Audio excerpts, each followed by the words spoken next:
Halloween.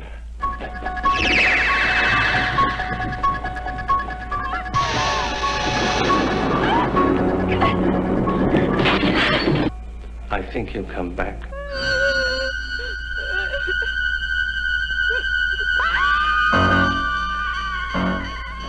Halloween, the night he came home. Rated R.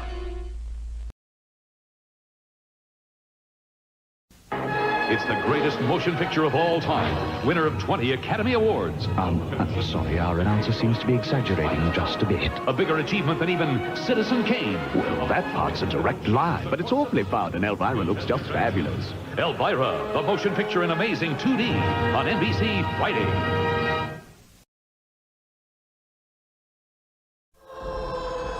You're going out there to destroy them. That's the plan. All right, I'm in. The first time she survived the most terrifying creature in the universe, she thought the nightmare was over. Something under the floor. It hadn't even begun. Coming straight for us. That's inside the room. Sigourney Weaver, Aliens, the new movie. This time, it's war.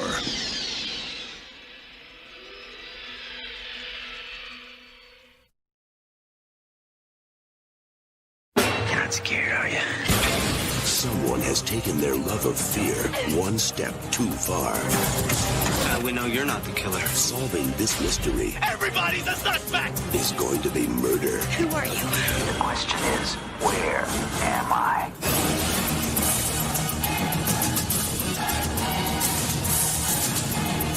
We all go a little mad sometimes. Scream, the new thriller from Wes Craven, rated R.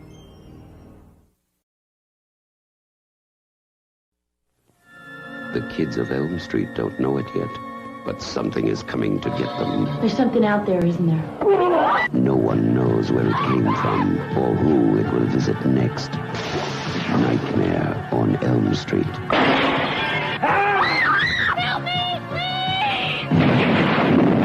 Wes Craven's Nightmare on Elm Street, rated R.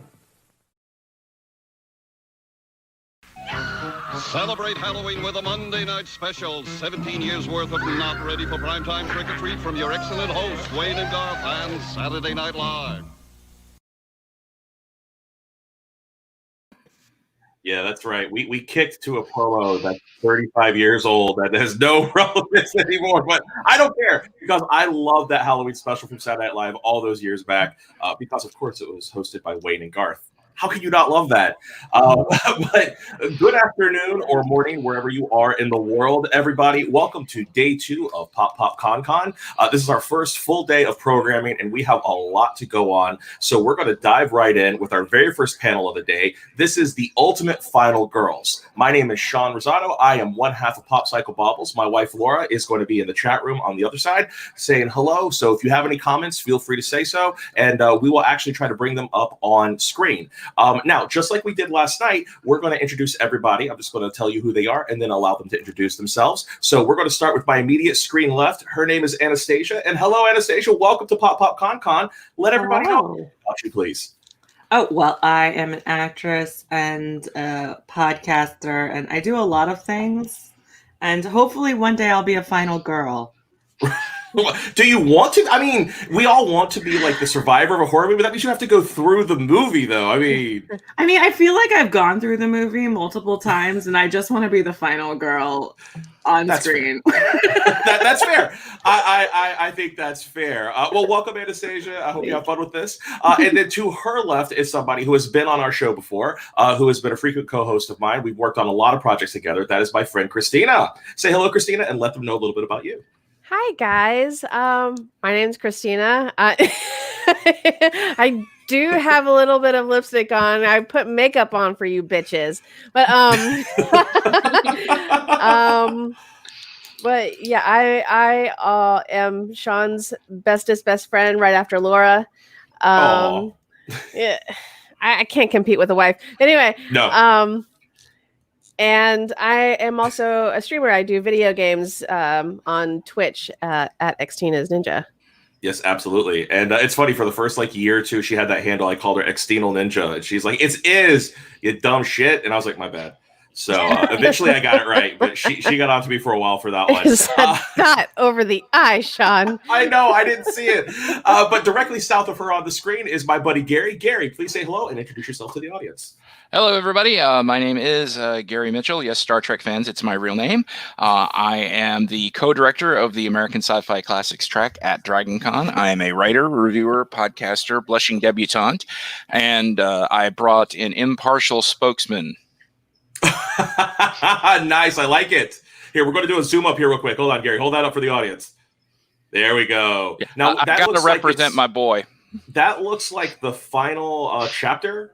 It's the reboot, actually. Oh, it's the reboot. The one from what, 2013? Yes. 10? Something like that? Yeah. Yeah. Very cool. It's better than a lot of people like to give it credit for. A lot of people like to give it crap, but it's fun. It's true. It is very true. But we do have a question real quick, Gary, for your spokesman. And that question is your spokesman able to talk? Here is everything my spokesman has to say. That's it. There you go. All right. Well, thank you so much for being here, Gary. And then finally to his screen right is my good friend, Corrine. Corrine, say hello and introduce everybody. Tell everybody a little bit about yourself, please. Hello, I'm Corrine. I am a recovering academic and possible cryptid. I also do some writing, reviewing, and recently have gotten into podcasting. And you can find a lot of stuff. Again, my handle is Twitter, everything. Zombalicious. You can usually find me there. Also very much into horror movies, perhaps too much. Yeah. Oh, definitely.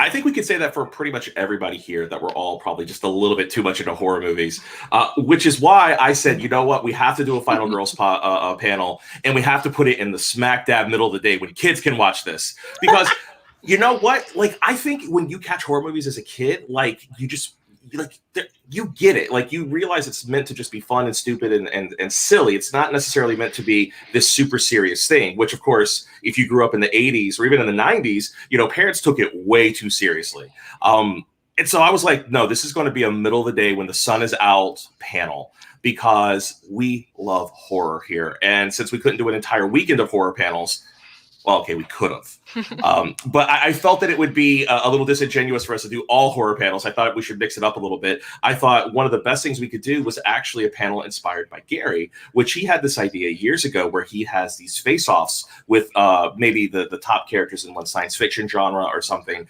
and figure out who fighters. Yeah, the sci-fighters, yes. And who would be the final character to win if you put all of them together in some fictional movie? And we're calling this the Ultimate Final Girls. So this is how it's going to work. We already have a list of 8 final girls. They have been pre-selected, so we know who we're going to put in this movie. Now, this is not to say the people that we didn't put in this movie are not great final girls. It's just we wanted to have a nice variety, and we had brackets that we wanted to fill, and I'll go over those in a minute.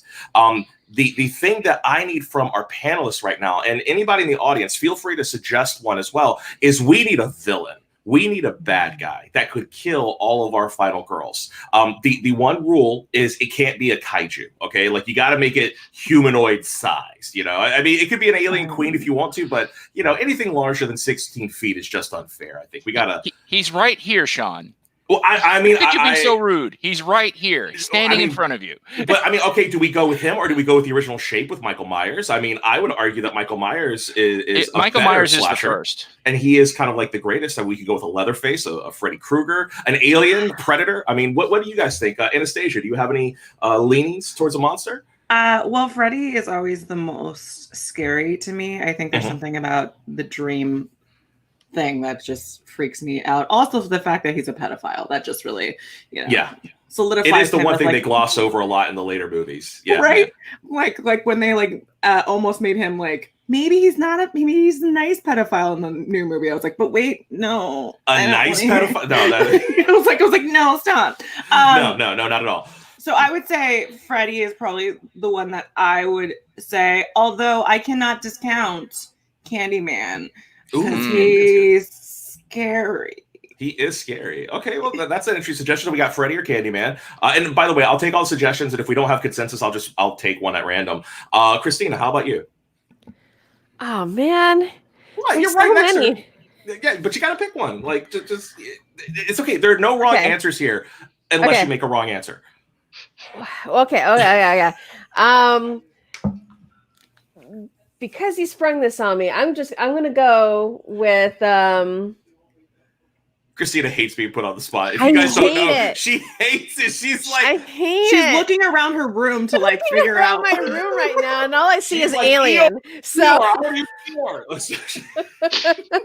have like alien. my paper dolls. Hold on. Oh, actually, this is one for you, Christina. Hold on. This is a good suggestion. Maybe not Eeyore Eeyore. is Sorry. not- No, what? sorry. Hold That's on. the wrong Somebody put a one. comment in right before I hit it. Sorry. There it is. The There it is. architects from Prometheus. I could do like a ooh. Like the Those are fancy. Oh, wait. Hold on. Come back. nice. Anastasia, can you pull that back up real quick?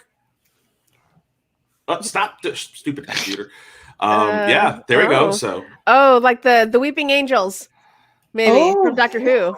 Okay, so Weeping Angels. You want to go Weeping Angels? Okay. Yeah. Corrine, how about you? What would you think?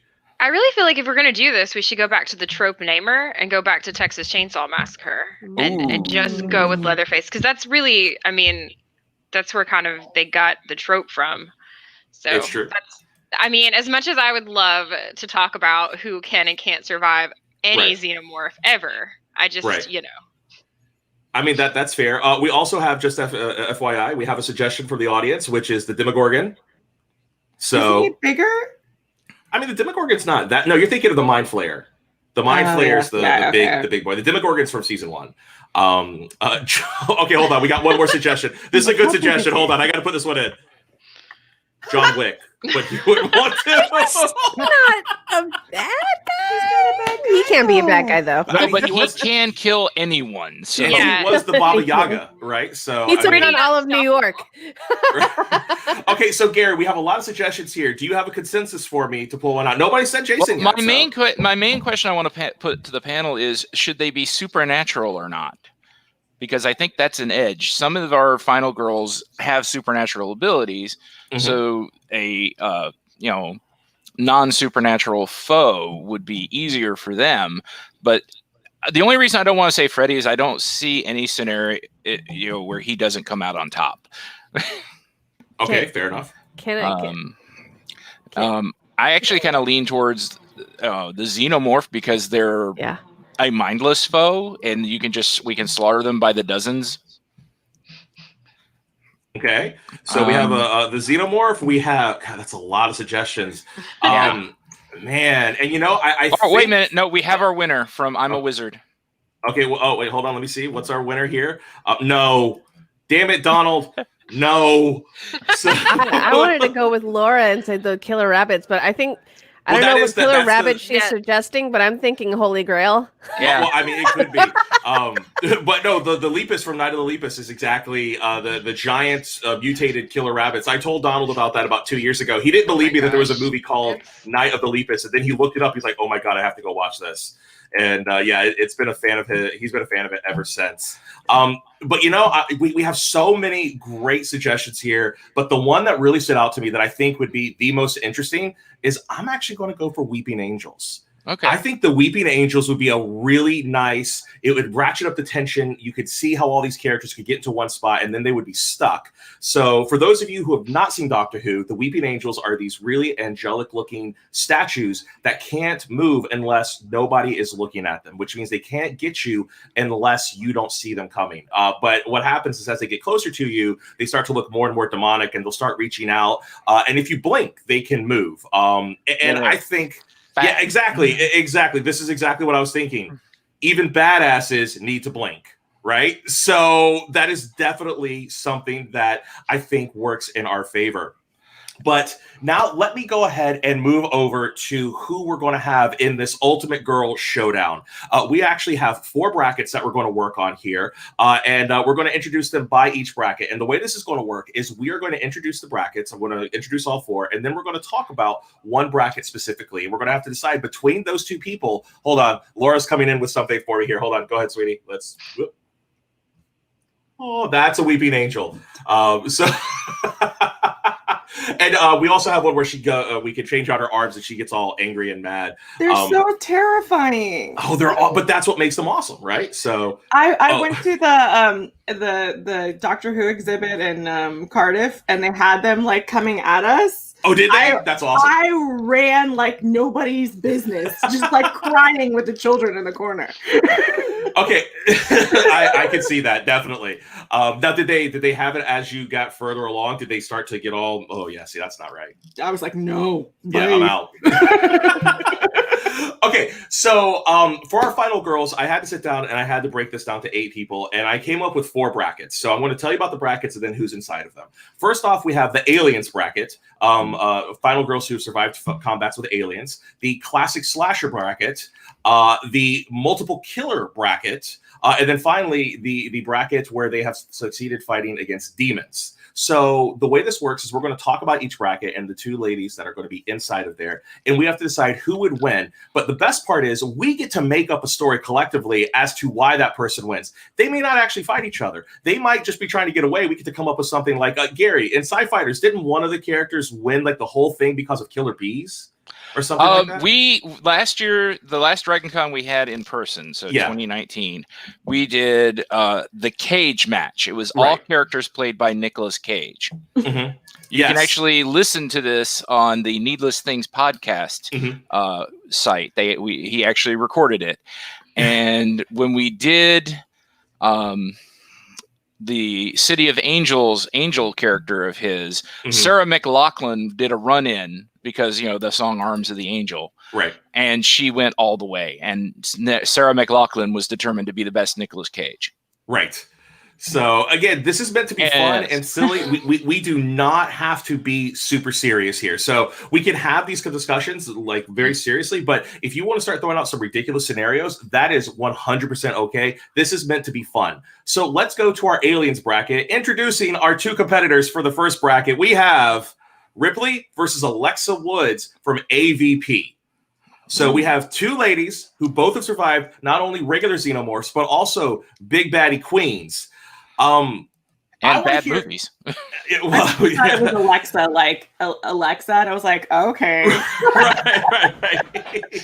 So the question here, and I want to hear your opinions first, is I know this is a slightly weighted category. I mean, basically, if you say Sigourney Weaver, it's like Sigourney Weaver. But it is a fair statement to say that the Alexa Woods character from AVP actually did do some ass stomping to the same amount of creatures with less technology.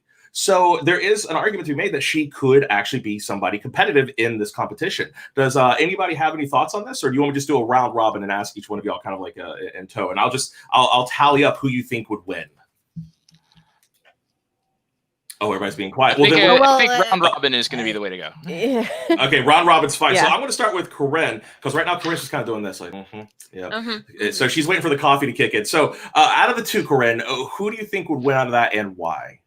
This is a really hard one because at first when you were like aliens, and I'm like, well, there's only one winner. But then you threw out Alexa, and she's the only human that's ever gotten a sort of a pass from a predator in that way. Not only being like, good job, but they actually marked her as a hunter. So that alone puts her in a new category when it comes to that. And also, I really like that character a lot. So, this is really hard. But Ripley has proved time and time again that she can get the job done.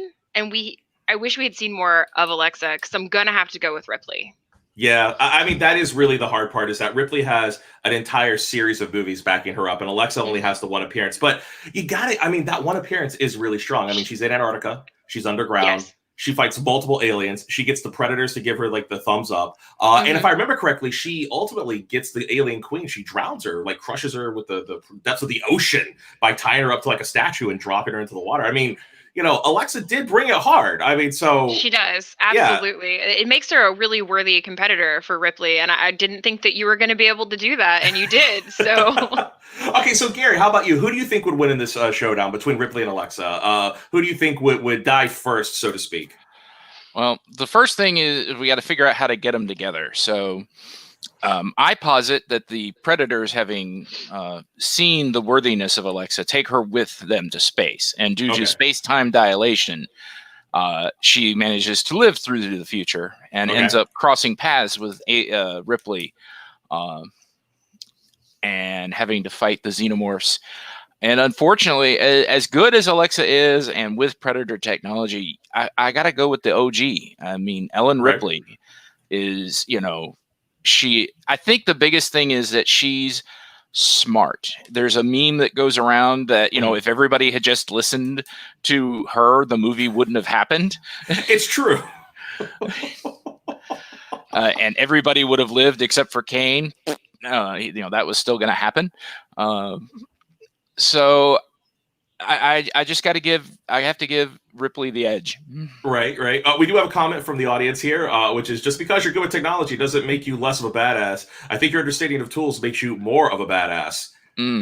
That is a very good point. That is a very good point. But so far we have 2 points for Ripley, no points for Alexa. Christina, the court is yours. What do you think? Were you going to go Team Alexa, or are you going to go Team Ripley? Or do we even have to ask? Because I know when you were doing this list, because I was helping, but and I was the one who suggested Alexa. You did. So, I mean, okay, so let me lay it out for Alexa and why I even considered her in the first place.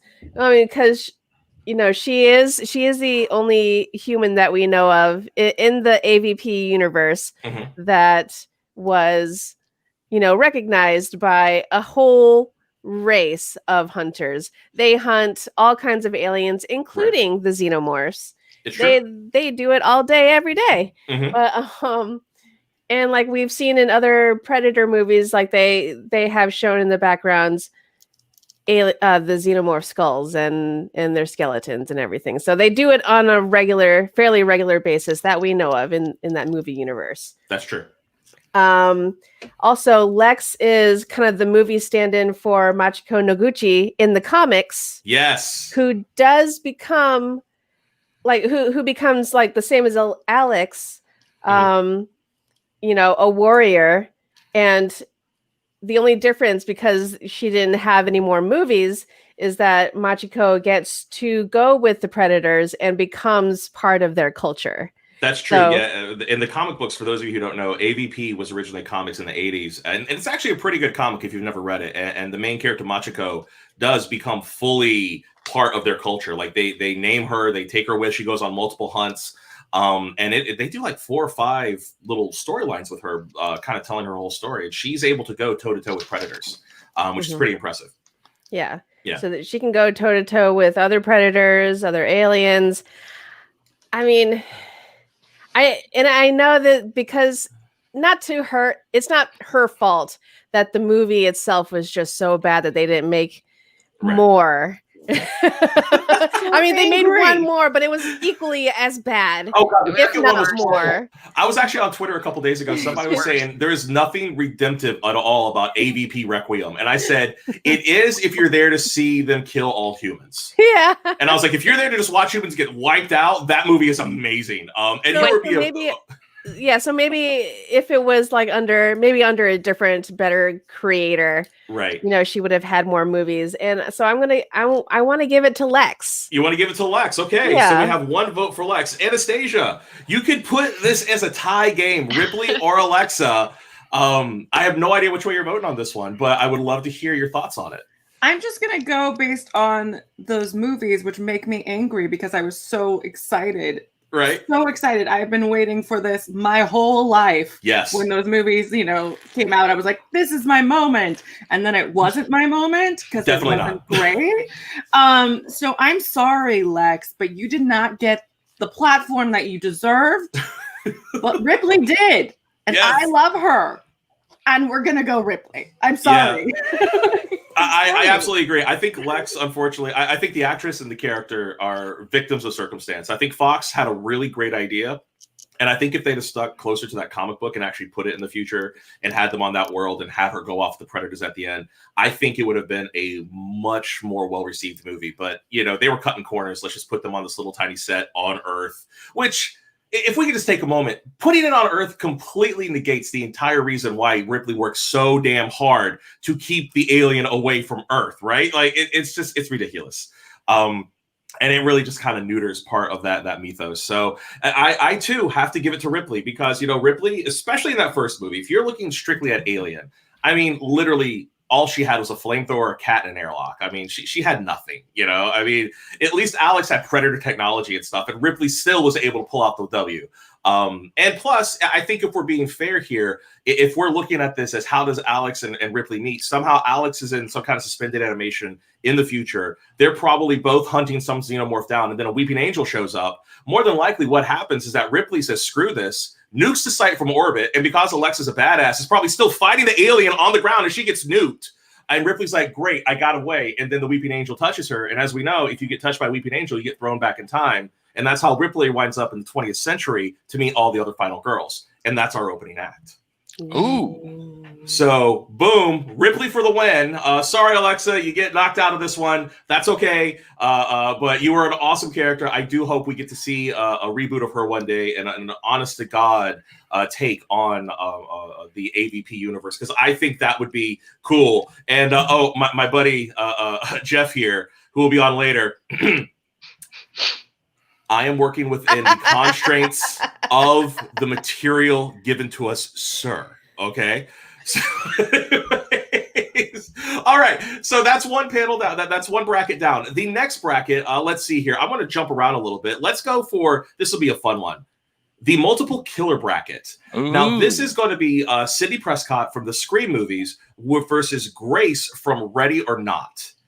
And Ready or Not is a very recent movie. And quite frankly, if you have not caught any of Samara Weaving's movies lately, she was in Mayhem. She was in Ready or Not. She was in The Babysitter and The Babysitter Killer Queen. She was also one of the daughters in Bill and Ted 3. She's really making her name in genre, and definitely has a nice little belt of really cool slasher, Scream Queen, final girl moments. Grace has to fight her entire in-law family in one night with basically some sneakers. And if she doesn't kill them or get away, they're going to basically sacrifice her to the devil. So you have that aspect versus Sidney Prescott and that entire crazy ass family that keeps coming after her with the boo mask. So again, I say let's do this as a round robin, and I'm going to kind of go catty corner this time. I'm going to give Gary the first stab at it, so to speak. Who do you think would win between Sidney Prescott and Grace, newcomer, Greenhorn Grace on the screen, on the scene? I do love Sidney Prescott. I remember seeing Scream in the theater, and what a nice breath of fresh air it brought back to horror, because it was kind of languishing at the time. But Ready or Not was one of the most fun movies I've seen I saw last year. It was just an absolute ball. It's wonderful blend of comedy, horror, and that girl's determined. They're both determined. Sydney is willing to go the distance, but I think Grace, especially if we're post her movie where we end with that great shot of her sitting there smoking, covered in blood. Covered in blood, yeah. I think she can go just a little bit harder. I think that's fair, And what I think is interesting is when you look at how Grace was attacked in that movie, she was attacked by literally a whole family. You're talking ballpark 20 some odd people, and she's the final survivor. Whereas in the Scream movies, a lot of people get killed by the ghost face, and she technically, I think if you count them as multiples, I think it's 6 people. Yeah. So just the body count alone from the heroines, Grace actually does turn out to be the clear winner as far as body count is concerned. But you want to give it to Grace for this one. Yeah. Well, especially just the scene where she keeps going after having that hole blown in her hand. I think Sydney would kind of give up after that if that happened to her. Okay, hold on. We got a comment from the peanut gallery here. Hold on. We got hands down, Sydney's nothing but cry and whine. I don't think that's really fair. I don't think she was crying and whining the whole time, but especially in 3 and 4, she really I think became much more confident in herself, other than the fact that she kind of became a hermit. But she definitely didn't screw around after a while. But you know what? We have 3 other votes here that we can go to. Anastasia, what do you think? Do you think it would be Sydney, or do you think it would be Grace? I slightly agree with the comment from the Peanut Gallery that Sydney is that girl in school that everyone's in love with. Like, everyone loves me and everyone wants to kill me. That's how I feel about her. But I also know that she rises to the occasion and does kill. So that's good. But Grace, I love her. Yeah. I love her so much. And it's like, it's very reminiscent of You're Next, which is one of my favorite horror movies of all times. And, you know, You're Next is just a nice movie about a family dinner, like anybody's family dinner. Of course, yes. It's just like anybody meeting your in-laws. So I'm gonna go Grace. You're going to go Grace. Okay, so we got 2 for Grace, and then we're going to go catty corner from her, and we're going to go down to Corrine. Corrine, what are you thinking? Are you Team Sydney or are you Team Grace? So I don't think we're giving Sydney enough credit because I will tell you that Sydney Prescott dropped a television on Matthew Lillard's head so that Grace could punch a small child in the face later. I mean, you wouldn't have Grace without Sydney. And Sydney's such an iconic, wonderful subversion of the final girl that I adore. But then it's Grace, though. You know, a wedding dress, a bandolier, and a pair of Chucks. I'm in. What can I say? That's my aesthetic. Here we go. Yeah, so I mean, it's true. Go with her too. And you know what? When you're just looking at outfits, Grace wins just from a fashion point of view. Yeah, absolutely. The one of the big tragedies of not having in-person Dragon Con this year is I was looking forward to seeing how many Graces were going to be. Con. Oh, I guarantee you, 2021, we're going to get dozens of Graces. And from my lovely wife, Laura, we have a comment, which is Grace killed way more than Sydney in all the Scream movies combined. It's true. But killing, is that kind of the market for a final girl? Again, this is I've already chosen, but I'm going to be like the Sydney Defense Squad, I guess, if it needs to happen. I honestly don't think so, but I think when you're talking about somebody who's avoiding multiple killers, you do have to take into account how proactive they are. And again, if you look at all 4 Scream movies, Sydney does take down, I think, between 7 and 8 murderers that come after her. And she does get one of the most badass moments in the end of a horror movie where she shoots Skeet Ulrich in the face going, "Not in my movie." right. Hold on. We got another great comment here. Tucker Dale would kill all of them, but it would all be an accident. That's next year's panel, Final Boys. Yes, Final Boys. You know what? Christina was lobbying very hard for me to put what's his name from the Babysitter? Cole from the Babysitter into the Final Girls. And I said, if anybody deserves to be in the Final Girls, it would be Ash Williams from the Evil Dead series. But if we put Ash in it, I think Ash would be our final girl. And I think it'd be really kind of crappy if we called this panel Final Girls and a dude won it. So I had to ixnay a boy. But I think maybe next year, yes, we should do a Final Boys. I think we should have, we should do like an Ash and Cole and bring, what was his name from Nightmare on Elm Street 2? Ash has to be the judge because if he's in it, he's going to win. That's true. Yeah. Oh, here's a great one. The Final Chin. Final Chin. He'd win just because he just like bumbles his way into it. He has... We should not turn this into Let's Talk About Ash because this is going to happen. Okay. Christina, we still have your we do. Yeah. But Christina, we still have your vote. What would you like to go for? Would you like to go Sydney or would you like to go Grace? Like Corrine said, Sydney did pave the way for especially modern Scream queens. Right. But when someone opens the door, someone has to continue a legacy and improve upon it and make it their own. Grace, I've said this so many times before while watching Samara Weaving and other movies, but she has the ragiest of rage screams I have ever heard. Yes. And she does it so well. When that car flips over and she's just, I mean, you can feel the film warble. Like, I mean, it's intense. Yeah, like her screaming throughout Ready or Not is just so visceral because like you can feel that she has had enough and that she's like ready to kick some ass. She's not going to be taken down by this family. She is going to live. She's going to survive until dawn.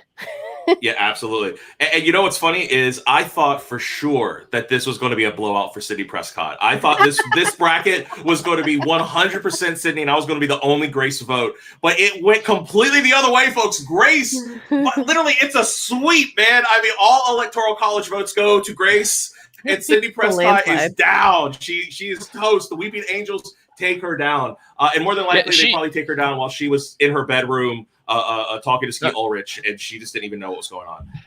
She refuses to believe it's a statue. She walks up, touches it, goes, "Wait, it's a statue." Turns her head to go, "What the heck?" Right, and then gone. Right, yeah, just something and completely. 911 into a computer. Yes. Do you remember when that was a thing? You could go on your computer, type in 911, and AOL would connect you, and just pick up the phone, woman. For a dial tone.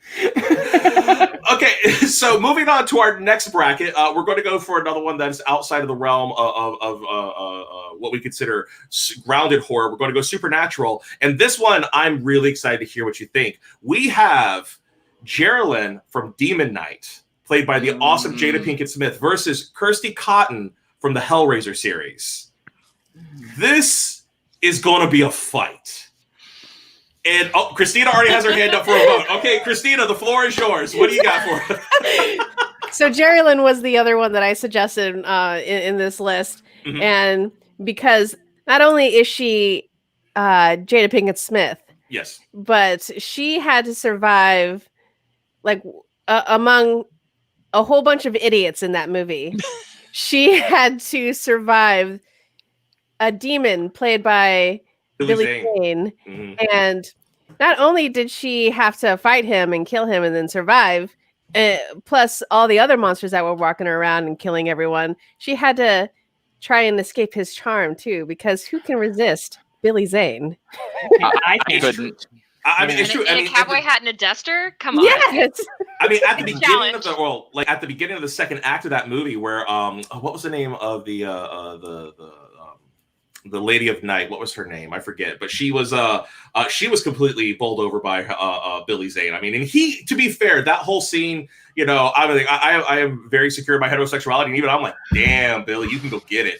I mean, because like she's like crying and he's like wiping the tears away with the force and stuff. I mean, like he was showing up with like pure like grade A boyfriend skills, right? I mean, I could totally get why people would fall for Demon Billy Zane. I mean, the downside, of course, is you get to turn into that crazy ass demon face that she became after the fact.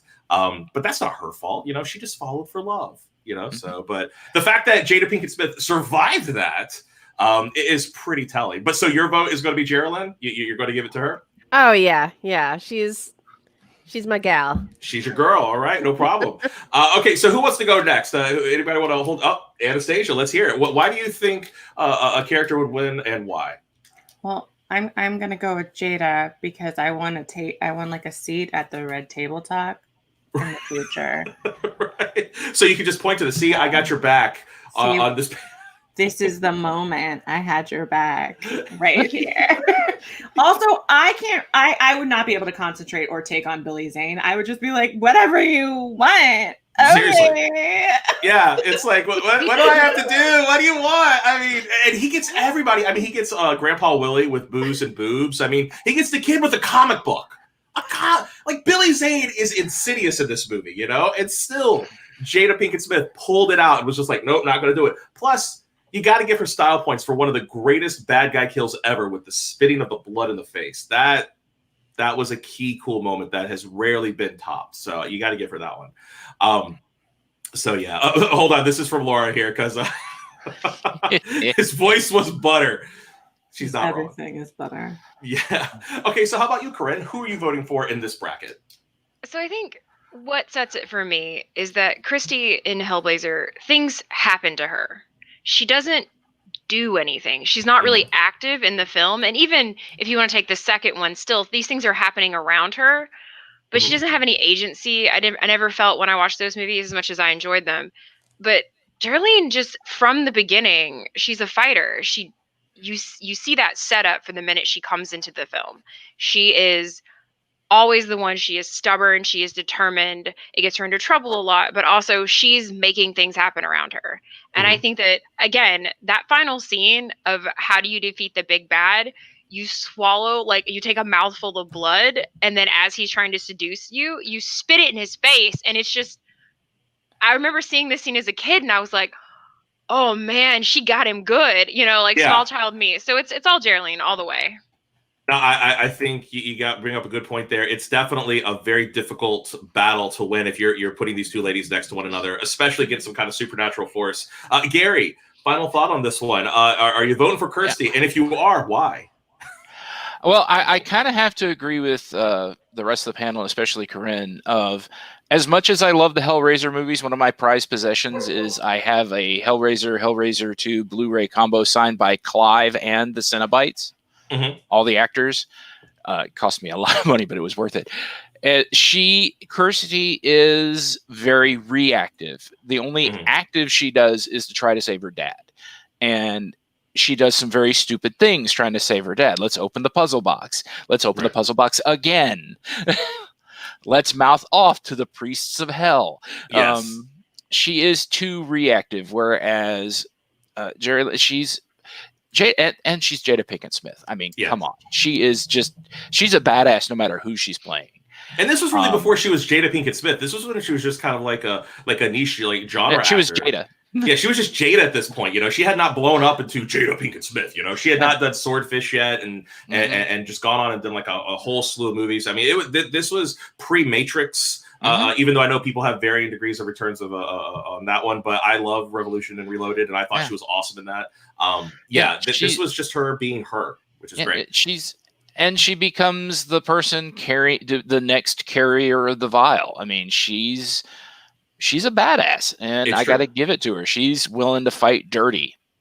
I agree. And you know, we actually have a really good comment here, which is that Kirsty did wear her dead stepmother's skin suit to kill the baddie. And you do have to give Kirsty, if we're talking about style points, if Grace gets a style point for wearing the wedding dress and being covered in blood with the kicks and the bandolier, you got to at least give Kirsty Cotton some really nice style points for wearing your dead mother's skin. That's true. That was nasty. And that was a really cool way of screwing over Cenobites. Are we giving Leatherface some fashion? Like, if he was on the list, if he was iconic. On the list, I mean, he's got a very iconic look. So okay. That's going to be another panel for. Okay, so a new Pop Con panel in the future will be who wore it best, the most fashionable serial killer slashers in horror. Look, all I'm saying is masks are in. Masks are in. Masks are in. But you know what? I will also give it to Geraldine. Okay, hold on. Jason wants to say something. And that was from our Jason gallery.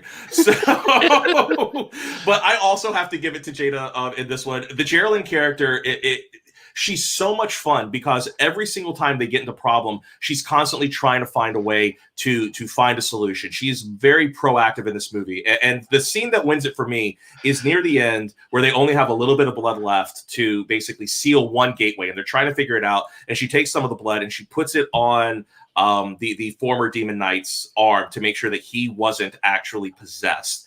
And you know, he's like, why did you do that? And she's like, I had to make sure. And that's when he knows she's the one. And it's such a great moment because she knows no matter what she does, these demons are getting in. And she would much rather know that her friend is still her friend versus, you know, let me try to protect myself in a very weak way. And I just thought that it was such a great moment. So yes, absolutely for me, I am 100% on Team Geraldine. And I am so happy that Christina suggested her because when we were doing the list, one of the things that we noticed was that it is because of how Hollywood in the 80s and the 90s.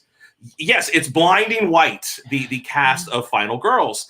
And so she said, you got to put Geraldine in from Demon Knight. And I was like, hell yeah, I got to put her in because I knew not only would she be a fantastic woman to have a real shot at winning the whole thing, but also it's a very representative character. And I was like, yes, go, boom, drop her in. So thank you so much, Christina, for giving us this pick because we got another clean sweep. On that side of the bracket list, we had not only a clean sweep for Grace, but also a clean sweep for Geraldine. And it brings us to our final bracket before we get into the semifinals here, and that's going to be our classics. And our classics, it's a little bit of a cheat, but I was having a hard time coming up with somebody who was more iconic, and that is going to be Laurie Strode versus Nancy Thompson. So we're talking classic Halloween versus Nightmare on Elm Street. These are both two characters who are proactive. They're both genre amazing, awesome actresses, and quite frankly, are the defining characters of both of those franchises. Outside of the slasher / killer themselves, I really don't know who's going to win this one. I'm very curious to see what you think. Who wants to go first on this round? Anybody want to jump in front of the firing squad? I mean, Gary. Oh, wait, okay, go ahead, Anastasia. Go for it. Go. No, please. After you. I think I have to go. I think I have to go with. I think I have to go with Jamie Lee Curtis because she started. I mean, she's so iconic. Yeah.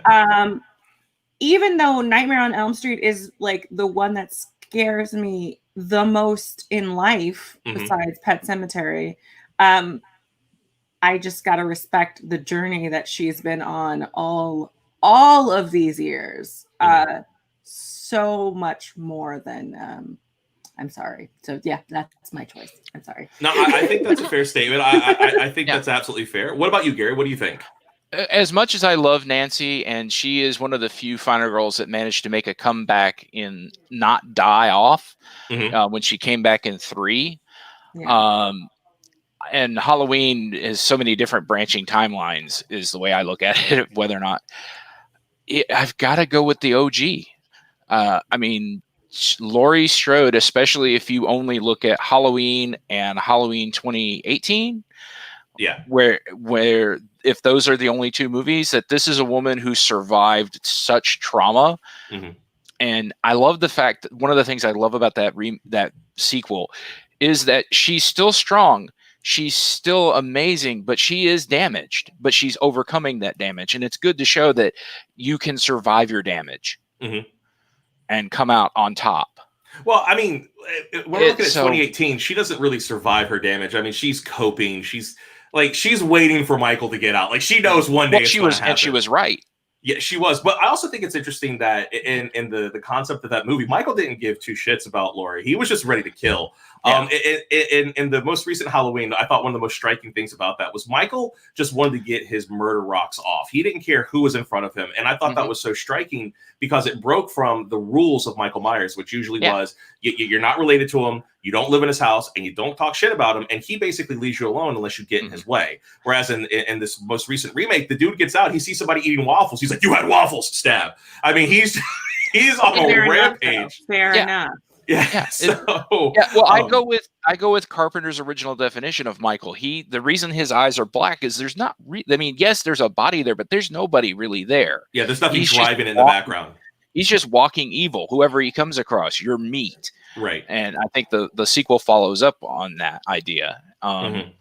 But yeah, it's just and while Nancy has an edge from she knows how to fight a supernatural killer, still Laurie's ready. She's always ready. It's fair. It's fair. We also have a comment here, a little bit of a comment from Jeff here, which is he's going with what I was saying, which is that she didn't really get past anything. She's living in a cocoon of trauma. And I think that's a fair statement. You know, I really do think that she's just learning how to just live with it instead of actually overcome it. So there's definitely she's surviving, but she's not thriving. That's okay. That's sometimes what we do in trauma. It's true. It's very true. You know, and I think that there is definitely something to be said for that. But before we get to my vote, let's go ahead and we'll tap on Corrine here. So, hey, Corrine, what do you think? Do you think it's going to be Laurie or do you think it's going to be Nancy?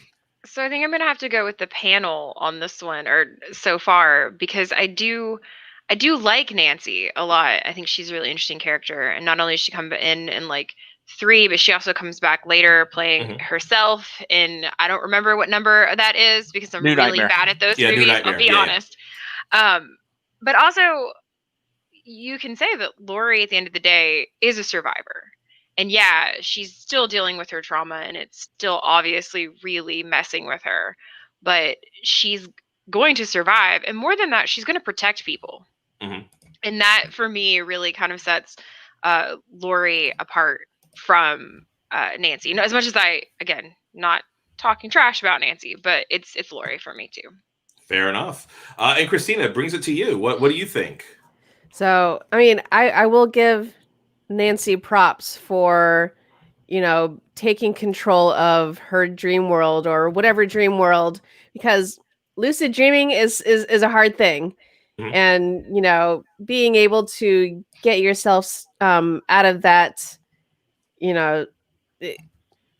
getting yourself out of whatever dream world that you're put in and becoming aware and then fighting the baddie, that's a hard thing to do. Mhm. But still, for various reasons, I have to go with Laurie Strode because, she's lived with 30 years of reliving that one night. She in the 2018 movie, which was filmed in Charleston, she prepared her house for the inevitable return of Michael, and she, even though it broke her family apart, Right. she prepared them as well. And like by the end of that movie, they're more or less ready. She's ready. Their daughter is finally understanding what her mother has gone through, and the granddaughter is, like, I'm ready if you're ready. But and so in the 2018 movie alone, we are already getting two more generations of Laurie Strode. And also another shout out. That movie was filmed here, so I'm going to have to be a little biased about picking Laurie Strode. No, I mean it is fair. And a friend of ours, rest in peace, but he was in that movie for a little bit. Yeah.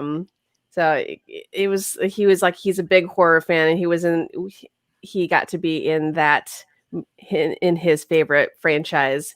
And so yeah, definitely. Now I will say is for all those reasons, I think you guys have made a very clear, concise reason why Laurie would win over Nancy. But I will be the sole Nancy standee. I'm going to be a stand for Nancy. The fact that in that first movie, she knew very early on exactly what was happening. She actively tried to prevent everybody from dying. Nobody would believe her. She then basically militarizes her house, defeats Freddy, goes off to college, realizes he's still going to be there, learns how to lucid dream, comes back, tries to teach the kids how to fight against their worst demons, dies in the process of it. It's unfortunate, but is able to set up the groundwork on how you're able to stop your worst nightmares from taking over your lives. I think is a very powerful message. And when you compare that to what Laurie was doing, which is she survived and then she basically freaked out for 40 years, until finally Michael shows up, and again, that's one of those where, and actually Donald said this earlier, I'll pull this up real quick. He said, if there's anything we can take away from Halloween is that if you really embrace your paranoia, it'll pay off. And that's not an unfair statement, but she wasn't really living and being proactive with her life. She was just ready for the next scare, where I think Nancy very much was not going to let this monster take her power from her. But I think you've all made a very good point as to why Laurie's win. So as much as I want Nancy to win, I wish my vote counted for more. But we're being fair here. It's equal. It means that Nancy unfortunately goes the way of all ladies who show up early in the movie. You get taken down because you are not the final girl, which takes us to our semifinals. And we're going to start off with our Alien versus Classics here, because I don't want to see who's going to win between Grace and Geraldine yet. We have Ripley versus Laurie Strode. Oh, no. Oh, my God. I feel like it's too easy, actually. I mean, so... Me too, but I wonder if we're going to sync up on this one. I'm curious. Well, okay, Corrine. So let's put it to you. Who do you think is going to pull it on this one? Do you think it's going to be Ripley, or do you think it's going to be Laurie? It's Ripley. It's always Ripley. I'm sorry. It's just Anastasia over here. Hold on. Anastasia's like losing her mind. Yes, it's Ripley. It's always Ripley. She's always Ripley. It's not even a competition. I don't even know. And that's the sad part. It's not a competition. So wait, 30 years of planning, and all of a sudden Ripley just appears in the middle of her living room, and Laurie doesn't pull out a shotgun like, "Who are you?" Bam! Nothing. Just. I mean, why would she shoot Ripley? Ripley's not wearing a mask, she's showing could have up. been in the spacesuit. You don't know. I mean, no, the two of them would absolutely work together, but unfortunately, Laurie isn't prepared to work together as much as Ellen Ripley has had to over the years. You know what we should actually do? You know what we should do? Actually, we should take our 4 finalists and we should just make it to an episode of the Golden Girls. So you have Geraldine and Grace and Ripley and Laurie Strode all living in a house in Florida.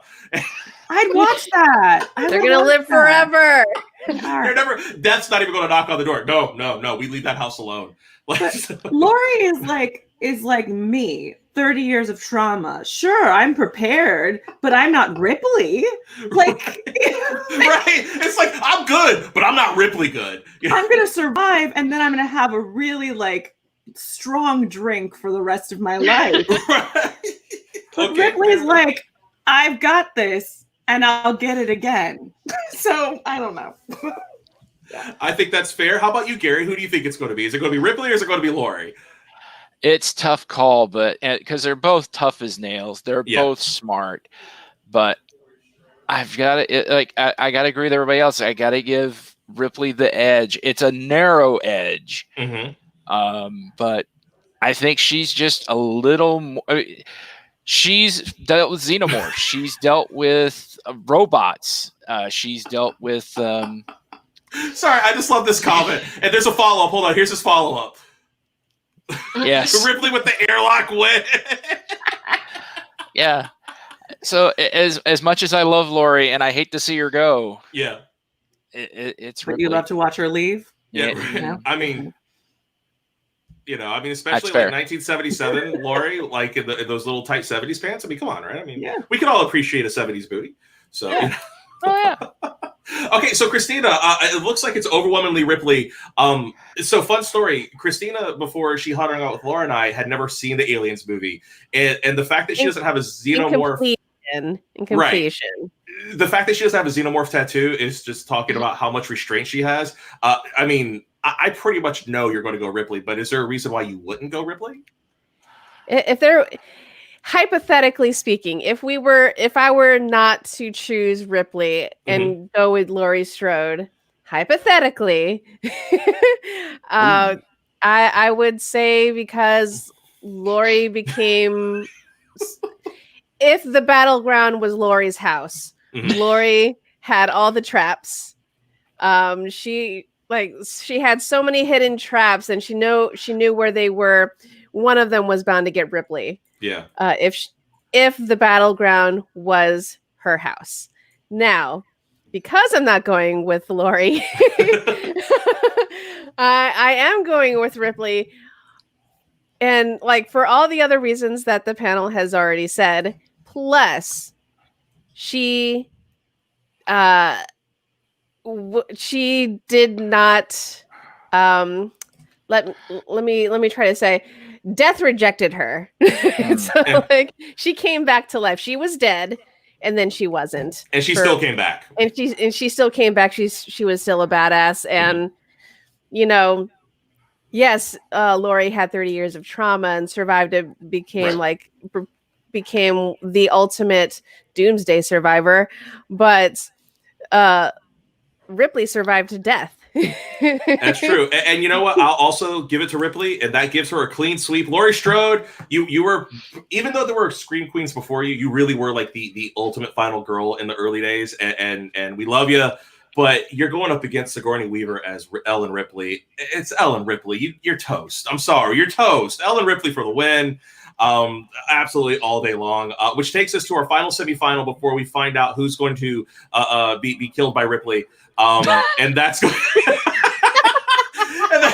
to be Grace from Ready or Not versus Geraldine from Demon Knight. Now, I think this is actually going to be a tough one because I love them both pretty equally. And I feel that they both bring strong arguments. But we're going to start with Gary on this one. Gary, who do you think? Is it going to be Grace or is it going to be Geraldine? And we do have only about 7 minutes left, so let's try to keep our thoughts concise. Geraldine, because like I said earlier, she's not only powered by the blood of Christ, she's willing to fight dirty. And, I didn't even think about the Christ argument, but that's a fair point. I mean, Grace is hardcore. She's faced the devil's minions. She knows the devil is real. I have a feeling it's a situation where they team up, and this unfortunately, Grace zigs when she should have zagged. Oh, and so they're teaming up against the monsters, but Grace, instead of them going against each other, just happens to be a victim of circumstance. Yeah. Hey, you never know. She could fall into like a pit or something, and maybe she survives. She doesn't die. She's just knocked out of the competition. Because I feel bad. That's one of the reasons I'm happy we went with the Weeping Angels. Is none of our losers actually die. Right. They technically don't die. Right.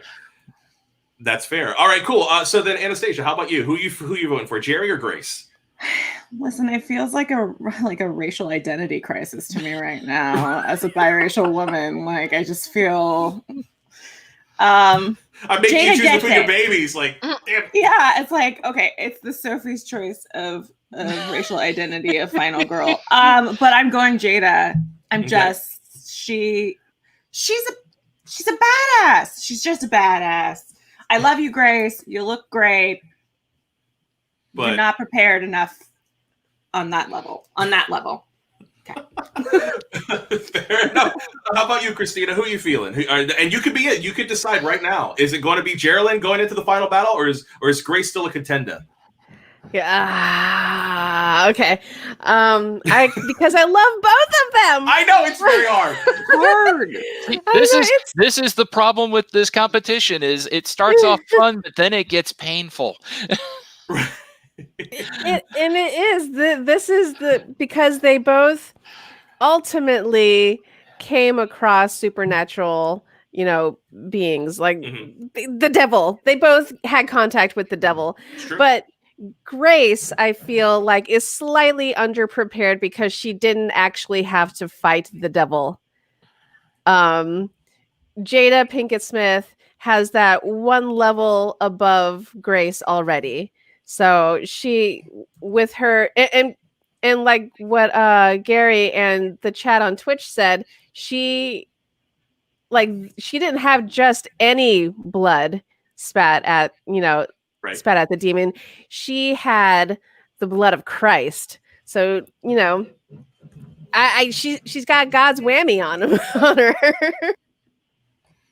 Yeah, I mean, it's true. I think that's very fair. And that clearly puts Jerry in the win. But I still want to get Corrine's vote. Corrine, do you feel Grace still has an outside chance in your own personal fanfic, or is it Jerry all the way? So I'm definitely going to go with the scenario that Gary put out, which is, again, these are two women that have faced ultimate evil and come out of it. So, of course, they would be working together to try to solve this Weeping Angel problem. And so I think that's where scenario works for me. But at the end of the day, yeah, I mean, Geraldine's got the supernatural edge.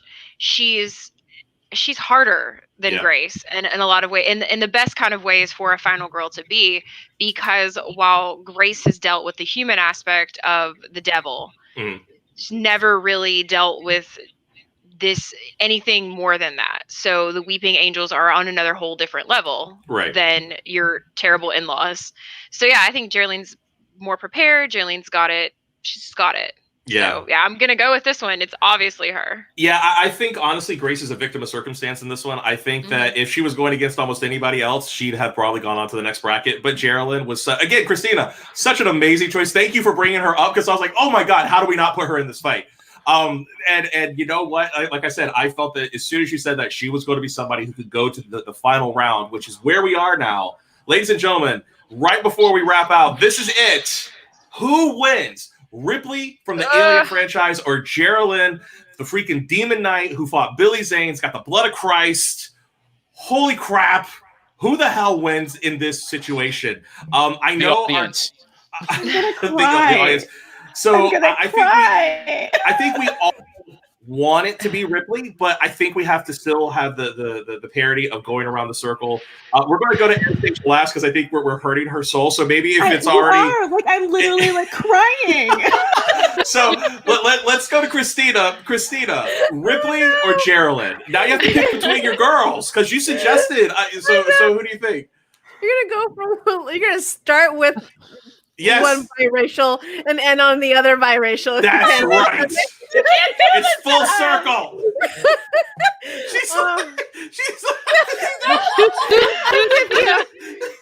I feel with you. Like tears are actually forming under my eyes right now. Maybe not as much as Anastasia, but it's like, it's so hard. Yeah. Oh God, that's so funny. Oh Lord. But so, who do you think it's going to be, or do you have a good reason as to why it wouldn't be Ripley? I mean, because all right, so the one thing that I can say that Ripley would have trouble with is the supernatural factor, because if we're solely just going to do the Weeping Angel scenario, right? Luckily the Weeping Angels have a pattern. However, Ripley, she would try to, like, without maybe knowing the rules at first, she would try to do everything and anything to, prepare. Mm-hmm. And there are so few precious moments you can take before the Weeping Angels reach you. So you are picking. So I am going to pick Geraldine because. Oh, you picked Geraldine. All right, I was not expecting that. So I'm going to pick Geraldine. Magic. Black girl magic. All right. So I'm gonna pick Geraldine because she knows the supernatural. She's on her feet kind of thinker, problem solver. She,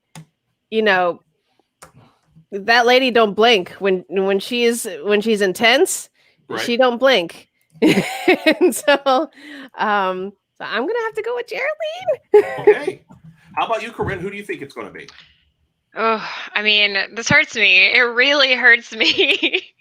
But I think Geraldine too. As much as it's like gonna kill my alien loving soul here, but Geraldine has proven that she is a outside of the box thinker. She's a problem solver, and she kind of, once the initial kind of, oh, this is something different, wears off, I think she's more likely than to go in a different direction and swerve. Whereas Ripley kind of follows the same pattern, which works for her in her universe. But Geraldine's she's quicker on her feet. She's clever, and she, again, is powered by the blood of Christ. You don't, I mean... Right, the power of Christ literally compels her. Like, it's literally... That's where it's at, Geraldine. Okay, yeah. Gary, I promise we go to Anastasia last. So Gary, you can do it. This could be it. You could take all the pressure off of Anastasia if you go Geraldine right now. But who do you? And we are going a few minutes over, folks. I'm sorry, but that's okay. That's why we give half-hour buffers between each panel. But what are you thinking? Okay, they're both working class. They're both hard scrabble. They're both smart. They've got a lot of the same qualities, but in the end, when it comes down to it, Geraldine's seen some more shit. And so I got to give it up to our new queen. Oh, yeah, I think so. So the ultimate final girl, let's see here real quick. Well, let's get Anastasia's thoughts. No, I mean, right, it doesn't matter at this point, but I think we've just taken all the pressure off. It doesn't matter. No. As far as we're about to start a fight. As far as the votes go, it's 3 up. We only have 5 voters, so I could vote Ripley, and Anastasia could vote Ripley, but our final girl is going to be Geraldine, I think. But Anastasia, who are you thinking? I'm gonna say Geraldine because Black final lives matter. I'm sorry, Ripley. I'm sorry. Don't feel too bad about it. I mean, she had a good run. I mean, she's gone through decades and decades of movies and different types of franchises, reboots, and all kinds of stuff. I mean, Sigourney Weaver's doing just fine, and Ripley definitely has a name of Queen Bee in the echelon of Queen Bees, right? Geraldine has one movie. And let's be fair here, people. With that one movie, with all of these amazing final girls, Geraldine from Demon Knight wins. And we all know why. It's because she resisted Billy Zane. Yeah, it's true. I mean, anybody that can resist Billy Zane, you just win. Good job. Seriously, 2 people in the history of film have ever resisted Billy Zane. One is Jada Pinkett Smith, and the other one is Kate Winslet. And Kate Winslet also had to basically die on a boat with a freaking iceberg to get away from his ass, okay? So, I'm just saying, it's intense to get away from Billy Zane. That's what the lesson of this entire panel is Billy Zane wins. Yeah, she's got the ovaries to come out on top. Right. Oh, here's a good one. But we do have actually maybe a chance for a sequel here, which is, of course, They'll just send the freakier Ripley clone after Geraldine in the sequel. Well, you know how this has to wrap up is the Doctor has to collect everybody and put them back where they belong. That's true, and that's what happened. Is that the Doctor? Oh, now that's a whole other panel. That is a whole other panel, and we're already running over. Oh no! So we're about 5 minutes. The right over answer is Peter Capaldi. Oh, I'm sorry. I'm sorry. What? Oh, it's about to go down. Song is about to come out. Popcorn right here Earrings. Okay. Simmer.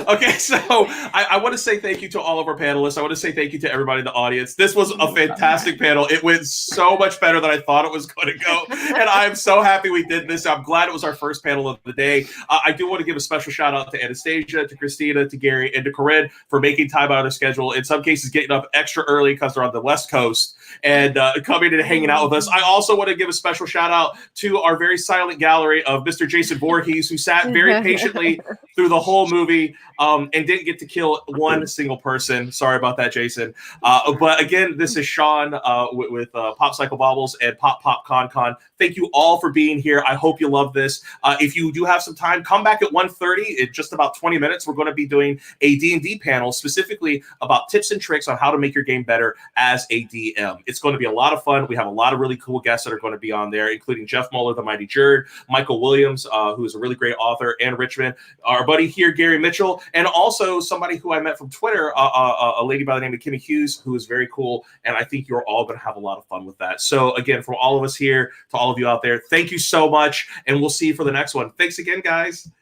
Bye. Bye.